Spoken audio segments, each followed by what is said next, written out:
जी नाज़रीन, our news में खुशामदीद कहते हैं। ब्यूरो चीफ असद खान सूरी की रिपोर्ट के मुताबिक वज़ीर आला पंजाब सरदार उस्मान अहमद खान बोजदार की हदायत पर commissioner Dera Ghazi Khan division doctor Irshad Ahmad ने deputy commissioner captain retired Mohammad Ali Ijaz के हमरा सखी सरोवर में रेवेन्यू अवामी खिदमत खुली कचहरी लगाई। असिस्टेंट कमिश्नर कोट छुट्टा मोहम्मद असद चांडिया और दीगर मौजूद थे।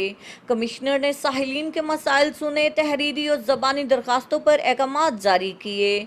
कमिश्नर डॉक्टर इरशाद अहमद ने कहा कि वज़ीर आला पंजाब की हदायत पर हर माह के पहले वर्किंग डे में रेवेन्यू अवामी खिदमत खुली कचहरी का इनेकाद किया जाता है ताकि साहिलीन को दफातर बुलाने की बजाय उनके घरों के नज़दीक जाकर मसाइल सुने जाएं और रेवेन्यू रिकॉर्ड देखकर मौका पर दाद रसी के अहकामात जारी किए जाएं।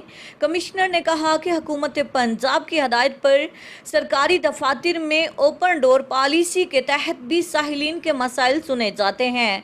ताहम हर महीने में एक दिन मखसूस करना आवाम की सहूलत के लिए इकदाम करना है। कमिश्नर ने कहा कि रेवेन्यू अवामी खिदमत कचहरी में पटवारी से लेकर आला अफसरान तक मौजूद रहते हैं और रेवेन्यू रिकॉर्ड भी मौका पर लाया जाता है ताकि रेवेन्यू से मुतल्लिक अवामी मसाइल फौरी हल किए जा सके। कमिश्नर और डिप्टी कमिश्नर ने साहिलीन के मसाइल तफसील से सुने और हल के लिए मौका पर अहकामात जारी किए। Subscribe to our channel, clicking subscribe button and bell icon.